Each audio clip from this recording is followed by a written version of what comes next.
Hello, everyone. I know that we are supposed to have an interview today between Mr. Alan Pierre-Louis and I believe it's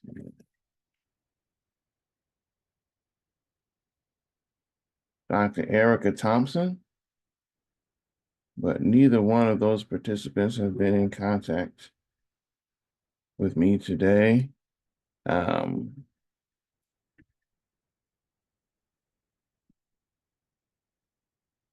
Good day. I believe so. Winston is doing the interview, but don't have a, which was not.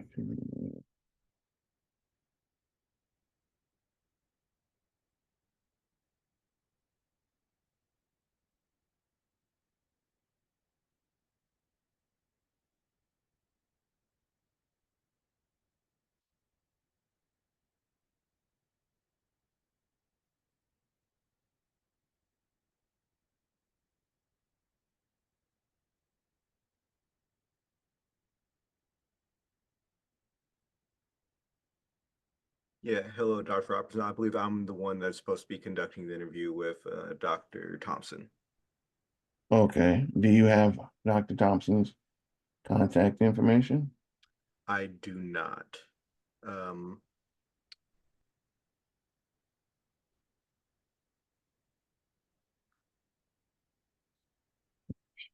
Let's see.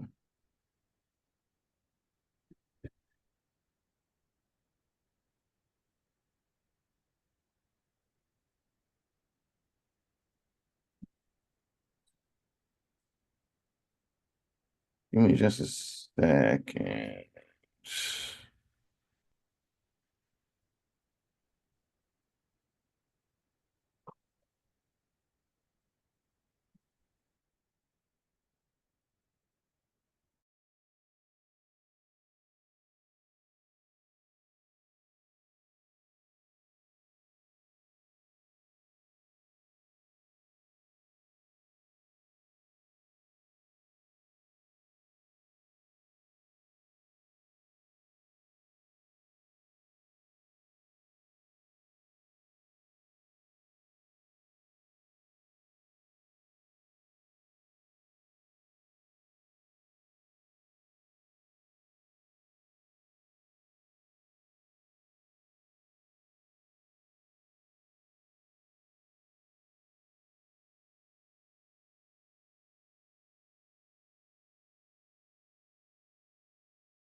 Hello, Dr. Thompson. Hello, how are you? Fine, how about yourself? Not doing too bad. Great. Uh, And you are, is it Dr. Winston Harris? I am not a doctor. I am on the student council. I'm currently working towards my PhD. Oh, wonderful. Wonderful.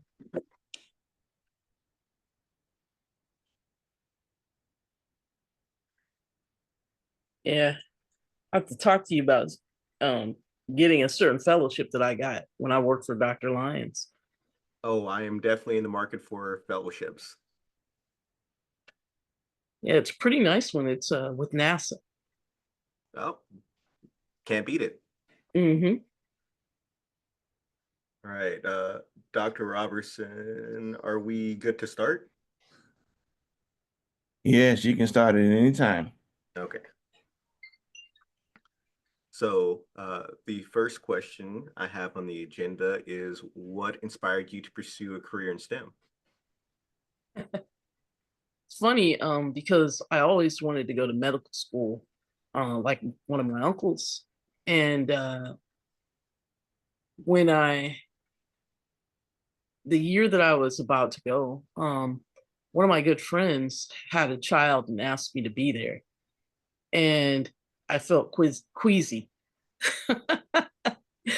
So that was it for me. Um, but as a kid, uh, I had a toolbox that had nothing but electronics in it. So you remember how you would get a weekly allowance from your parents? So I would have my mom take me to Radio Shack when it was, in existence.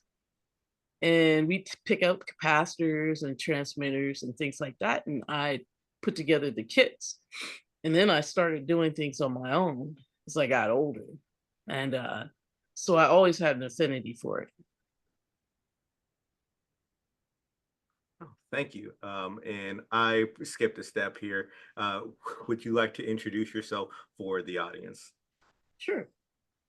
My name is Dr. Erica J. Thompson, and I used to work for Intel Corporation. Um, about a year and a half ago, I had to retire because of health reasons, but I worked there for 23 and a half years. All right, thank you. Yeah. How important is representation in STEM, and what steps do you think need to be taken to encourage more individuals to enter STEM fields? Um, Let me give you an example. I was lucky to find a friend at Intel in my second year there. When I first entered Intel, the head of the department, who became the vice president of our division, said, "Hey, who are you?" Because they had never seen any Black people in the division. So when I got another friend who was an African American female, and now she's a technical executive at Micron, we tore that place down, meaning we each got 30 patents and nobody knew we were working together because we were in different divisions. So just imagine being there by yourself. Oops, lost somebody.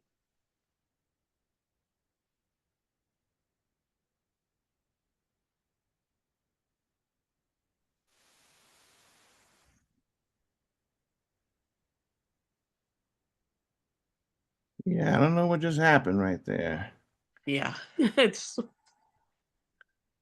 Winston went Hello, away. good afternoon. Apologies for the timing. I was under the impression that it was 12:30, but I checked my email and I was incorrect. So apologies for that. Um, Winston, is Winston here? He was supposed to He, conduct the interview, and then I Winston was entered in it. the oh, he's middle. back. Okay. Sorry, Back. I'm having internet issues. Oh, no problem. Oh, sorry about that. Okay. Yeah, apologies, Dr. Thompson, Dr. Oh, Robertson. well, thanks. Um, Hold on. So we have not started the webinar, is what I Yeah, understand. no, we have. Okay. Oh, sorry about that. Okay. Okay. Apologies for that. I can do an introduction or have we started interviewing? We started interviewing. Okay. Sorry about that. Cute. And apologies for the technology issues on my end. Oh, no worries. All right. My next question that I have is, what role does mentorship play in empowering Black scientists and engineers to succeed? A big role, because I've seen several Black men come through Intel, by the way. And sorry, Intel was my only, well, no, I did Caltech before that. I did a postdoc at Caltech. But uh, as far as job reference, I didn't start seeing other Black men being even interviewed in my division of over 1,000 people until my area manager was courageous enough and frank with me and said, "This is ridiculous, Erica. If we can have somebody who's successful from an HBCU, which we've never pursued before you, then why aren't we out there looking?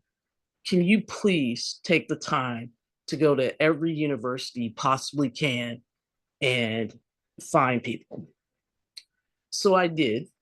Um, it was unfortunate that only 2 schools had a forum for me to speak to, even though 3 months in advance I had contacted all of them.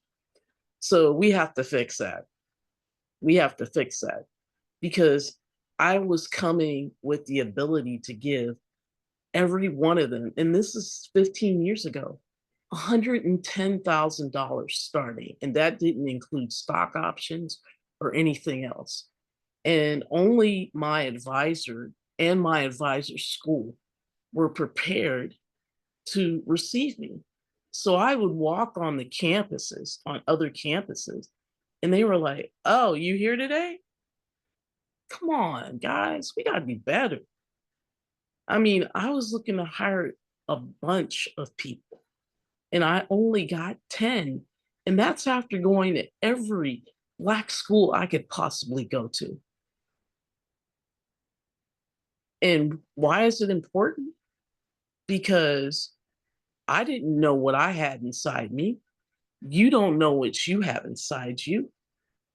Everybody has the special gift, and you give perspective to that place. Whether you come from India, whether you are Jewish, it doesn't matter. You give perspective to a place. I mean, I'm not a chemist, but yet I was working in the chemical department, and yet I made a success out of several things. So I just look at Black people and Black men, and I see possibilities. I don't see, "Oh man, that guy could hurt me." I see possibilities. I see the possibility of you supporting a generation of people, your family, and then your family's family. So it is, without saying, one of our most important missions when you get to a job is to ensure that you bring others. And I wanted to touch back on something you said. You said that your different background is something that's unique. I want to know how your background helped you in your career. So you guys interviewed my advisor, Dr. Donald Lyons, who worked for Dirk Walechka at Stanford. Dirk Walechka, he invented this laser and laser spectroscopy. He won a Nobel Prize for laser spectroscopy. Dr. Lyons is one of the most inventive people I've ever met. And he brought his equipment from Northrop Grumman to our lab. So you're talking about a fully stocked loadout of equipment. And he said, I want you to do that. And I looked at him like, what? I don't know anything about that. He said, Erica, you need to go take classes outside the university.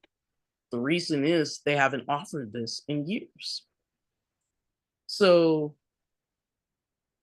being able to work at a world-class lab under a world-class advisor was paramount to my success. And the other thing is, can you imagine having an advisor when you're working that you can talk to?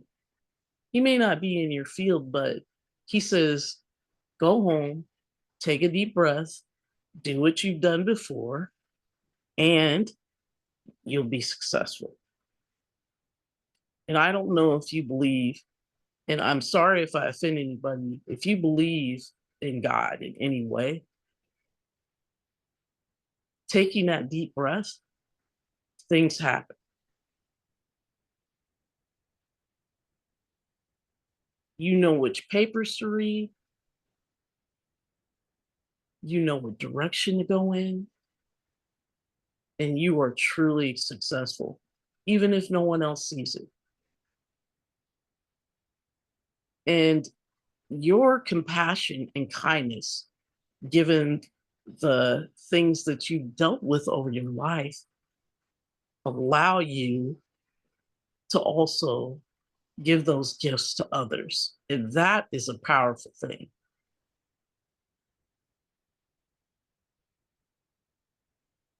Thank you. What advice would you give to young Black students who are looking to follow in your footsteps then? Especially now when DEI is on the table, or rather off. Don't give up, no matter what, and fight for what you believe in, because you're now a warrior for the rest of our people. And even though I got to tell you that DEI, it helped so few of us. It really did, especially in this field.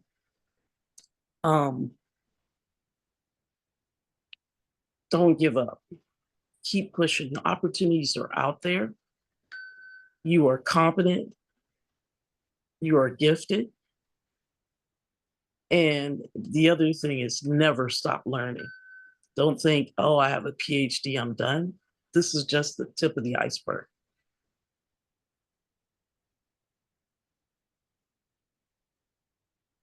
Have you ever felt imposter syndrome? And if you have, how did you get over it?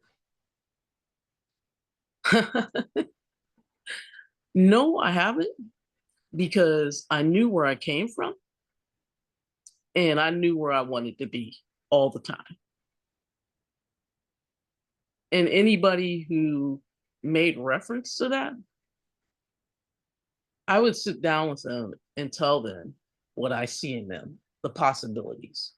Even if you didn't have the opportunities that I had growing up, like going to private school, it's still a possibility. I see you and I can make you a scientist.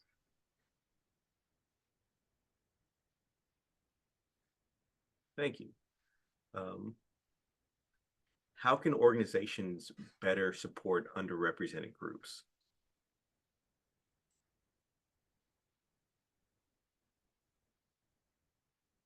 We need to stop saying, hey, Winston, how many patents do you have? Because I just want to publish that for the company. Instead of that, we need to say, when somebody comes in the door, you know what, sir? I don't know what your background is. I've been at this place for so long.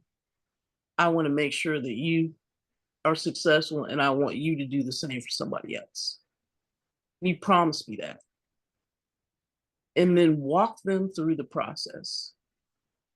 This is what people are looking for when they determine whether or not to keep you after probation.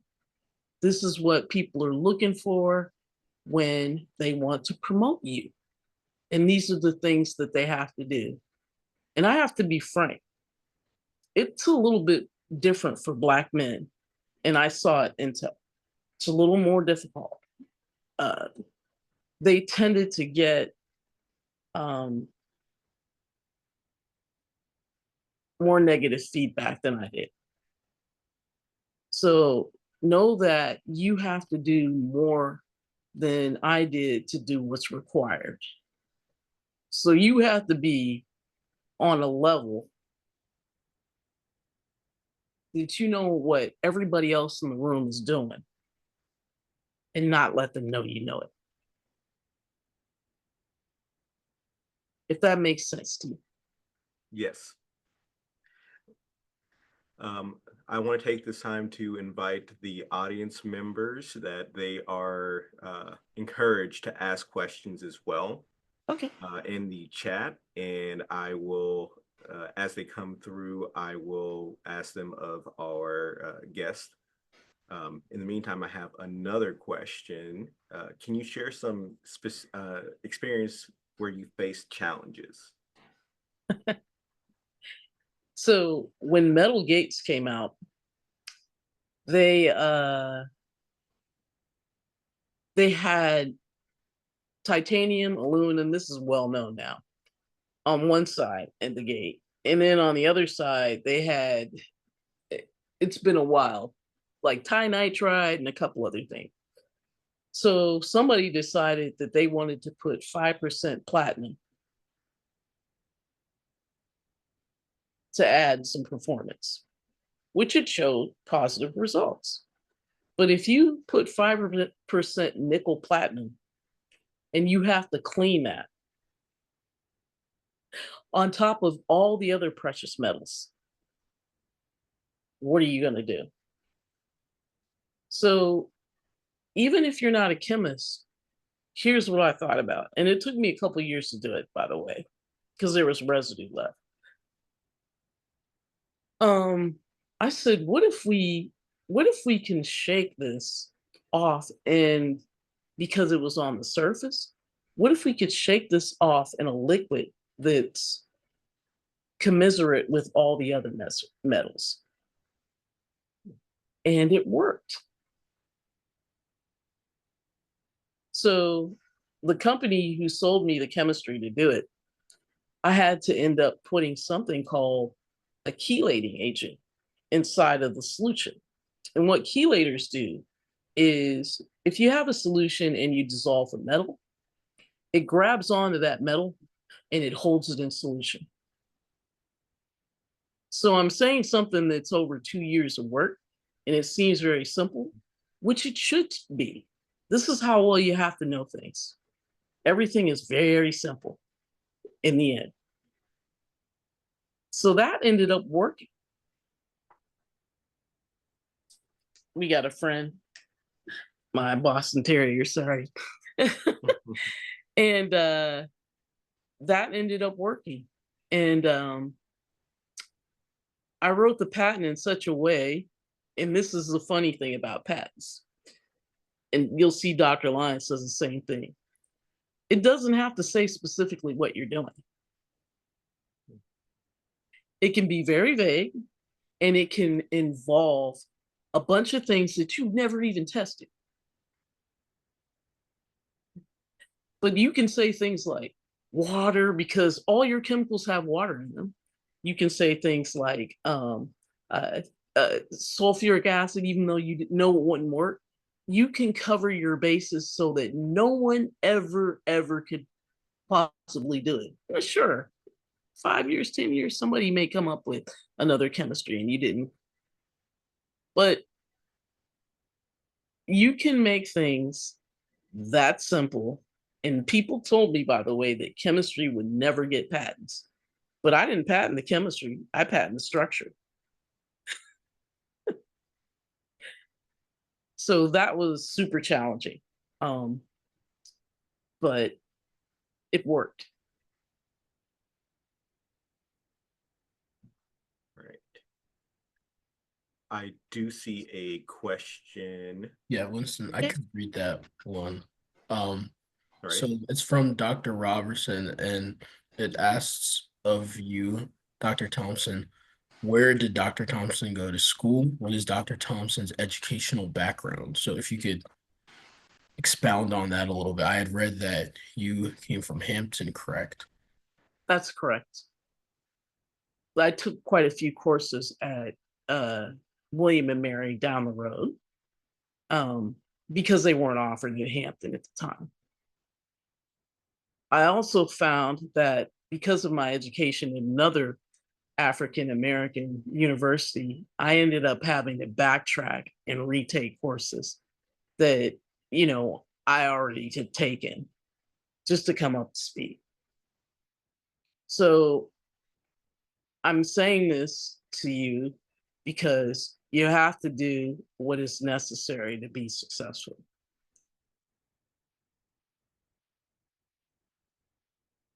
There's another question from William Phillips.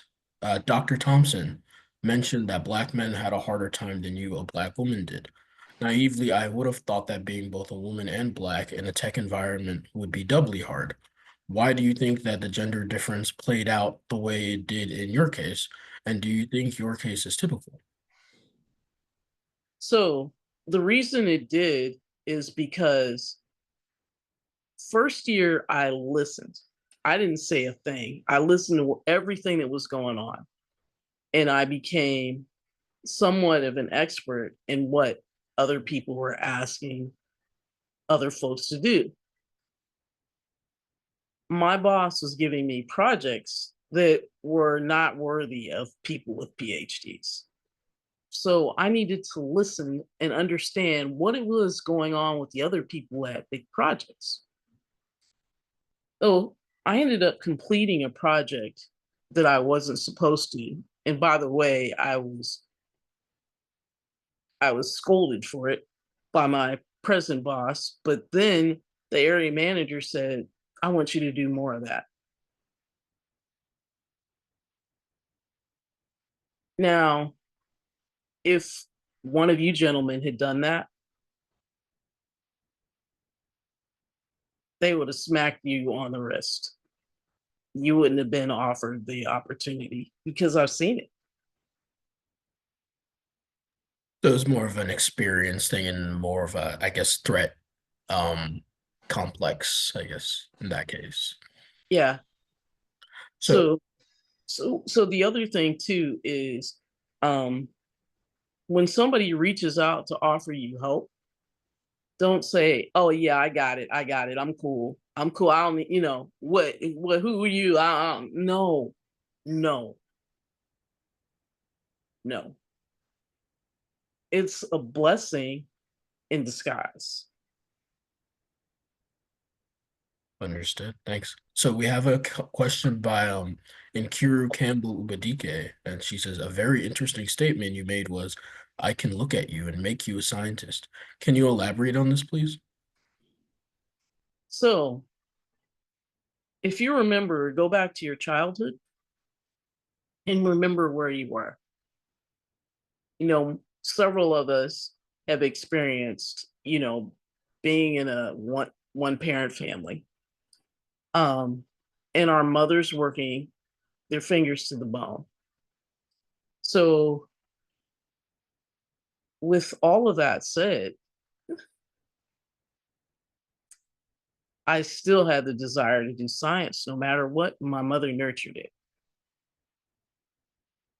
And even if you have gotten a subpar education in high school, I can help you. I know how to help you. I've taught at Hampton when my advisor was getting tenure, and I understand what you're going through uniquely because of where I came from. So I don't look at people and say, that, what's he? No, when people came to the company, when people came to Hampton, I said, you know what? You need a little more help Don't be offended by this, but I see you and I want you to be more successful than me.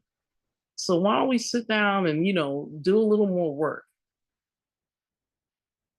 So that's what I've done all my life, not just with Black men, but with everybody. And it's been so rewarding. But I got to tell you, I have an affinity for people who look like me first. It's just who I am. Thanks for that. We have a question from Jessica Harris, and she says, "Can you elaborate on the point you made of knowing everything everyone else does, but don't letting them know, or maybe not letting them know?"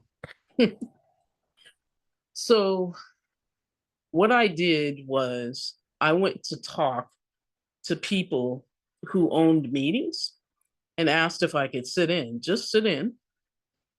And what is expected of you is nearly impossible. Nearly impossible. I thought that I would be working at Corning in optics, and which was my specialty, and I was going to take my project there and build it. That was my job. What ended up happening was George Bush came into the White House, and all the tech businesses went to, you know, and so I find myself in a position where my advisor said, "Hey, you need to do a postdoc at a prominent school to get you this next level." So I did a postdoc at Caltech, by the way, and it's different. Let me put it that way. I wrote a grant one time and got $500,000. I wouldn't have got that if I was in Hampton because they give handout money. They do. These companies have hundreds of millions of dollars that they could give. And if you saw what other universities were getting, you'd be appalled. And you're talking about people that have universities the same size as ours. Right. I've always been told that there's a gold star component that helps. We have a question from an anonymous attendee that says, "What can NSBP do for those who are working in industry or for students that are interested in pursuing careers in industry?" What you can do is get professors or other people who've done that, like Dr. Lyons, who you featured a few years ago. He's worked at like 5 major companies before he came to Hampton. Um, and there was I don't know if you guys are aware, you look at your professors, there was a time in the 70s where it seemed like someone was promoting Black skill into science. So you can see all your professors, most of them came from, uh, you know, very common, very popular schools. Um, so that era is gone. It's gone. It was gone when I came out. Um, but you have to have a humbleness and an appreciation for what these people did for us to be here today. And if you can do that and spend time uh, sitting behind the wall, listening, you wouldn't have know. What if you knew everything that was going on in the system secretly? You don't think you could provide solutions? But you got to be in the game, even if it's quiet. So I found out all the projects that were going on in different departments, even though I didn't know what ALE etching is. I didn't know what ALE deposition was. I knew lithography. I didn't know wet chemistry.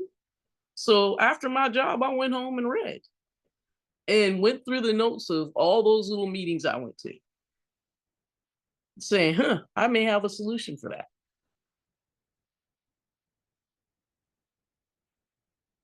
And never doubt yourself. Like you said, don't. One of the things I did is say, "Oh man, that's a stupid idea." It turned out not to be stupid. It turned out to be inspiration. So I don't know if this answers the question, but I just want to give you guys all the information that I had and what would help me.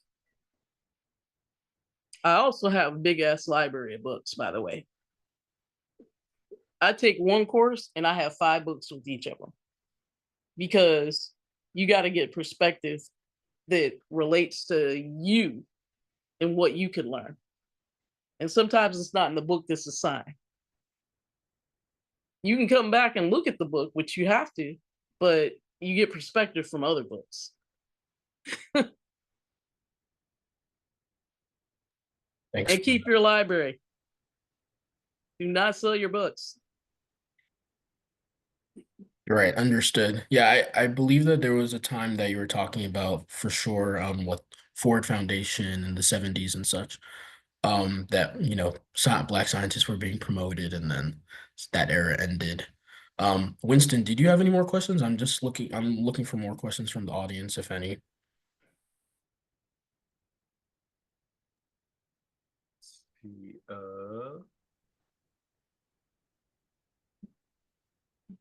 No, I went through all of my questions. Okay. Well, to the audience, feel free to email me. It seems that Jessica Harris is raising their hand.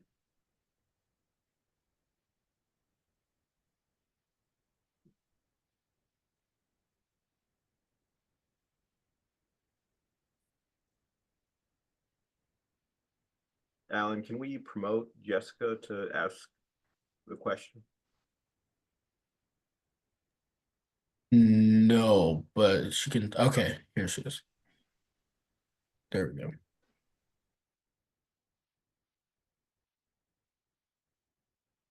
Let me unmute her. It's possible. She's muted.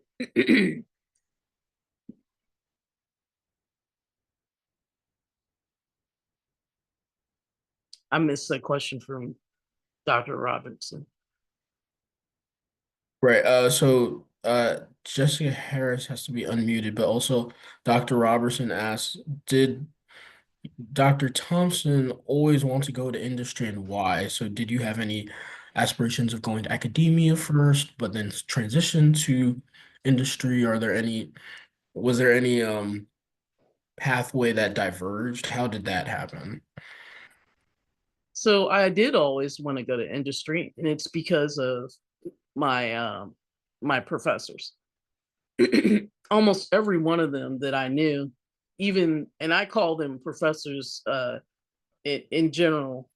One of my main doctoral professor, like I mentioned, he had 5 different industrial jobs, and the people that would come to our lab from other places, like say your university or your university or your university, they also had been in industry.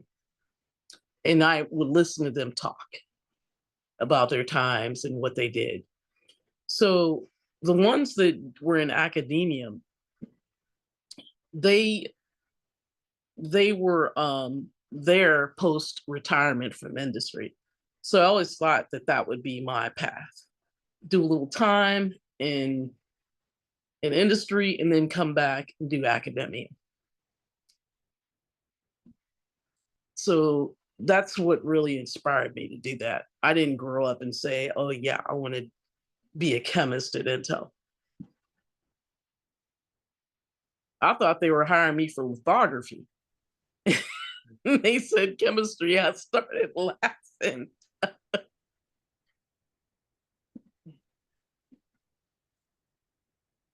Understood. Thanks for that. Did Jessica still have a question for Dr. Thompson? Currently, you're on mute.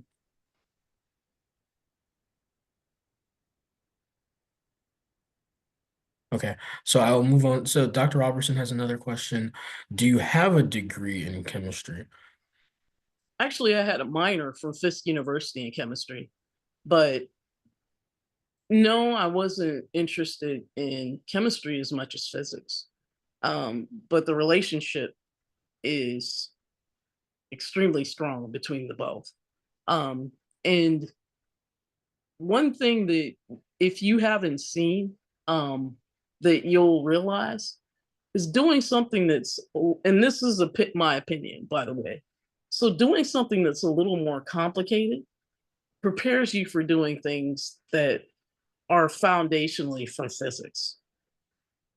So when I needed to read papers in chemistry, because of my physics background, pardon me, it allowed me to do so. And not only that, um, the creativity there, because of where you've been, I know if you like me, you always said, oh, well, how did they come up with that? How can they talk about relativity? And it's a direct conflict with other things. So having that wonder, that ability to think, where these things actually came from, how do they all fit together? It easily allowed me to transition over.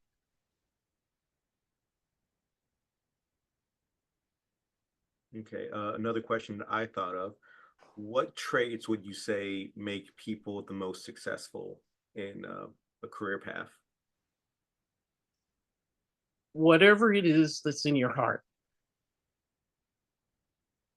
Because if you don't follow that, if you don't listen to that little thing in your head, then you're not going to be happy. People may say it's about the money, but what you're doing right now, the work that you're putting in, the time and the commitment is nothing compared to other. And you could say I'm pro physics, but it's super difficult. So you have to go with what's in your heart. And sometimes it may lead you in places that you never imagined. And jumping off of that idea, would you say that your path was very linear, or did you was it lots of ups and downs and curves to get you where you are? I could say that I felt my grandmother, who's in heaven, was praying for me. And basically, I had a path and I knew I was going that direction. I had interviewed for all these optics jobs. I was going back and forth to California. And I got a few of them and it just didn't feel right. Something was there that wasn't quite right. I even got offered a job at NASA, the place that had sponsored me for the fellowship that I was mentioning to you guys. It's called GSRP, by the way, Graduate Student Research, and it pays much more than what you're currently getting in grad school. And it offers you the ability to buy your books and also buy a computer every year. So I know I'm getting off subject, but I just want to give you everything that I've gotten. And they only give it 25 out every year. But don't believe that you can't be one of those 25. And notice every year. So sorry if I went off topic. I just want to make sure that you guys have all the tools in your belt. All right. So GSRP by NASA. Make sure you look for it. I'm writing it down to make sure I don't forget it. All right. So there's no more. Thank you for so much for that. I've had a wealth of information engendered to me right now. There's no to Winston. There's nobody else in the chat with any questions. And Dr. Thompson, do you have anything to say? Thank you for having me and allowing me an opportunity to give what I know to other people. I wish you all the best. you have a tougher fight than I had because of recent politics. But I know that every one of you can succeed and help each other. Stay in touch. Hey, I'm at NASA Lewis. Hey, I'm at Intel. Hey, I'm at Procter and Gamble. And this is what I'm seeing. So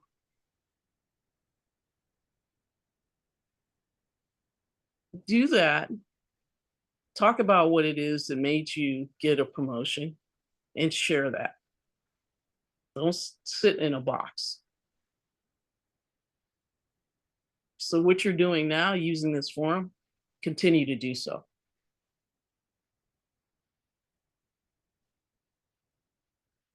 All right, I'd like to thank our speaker, Dr. Thompson. And at this point, if we have no other questions, I'd like to conclude this webinar. All right. Love you guys. Take care.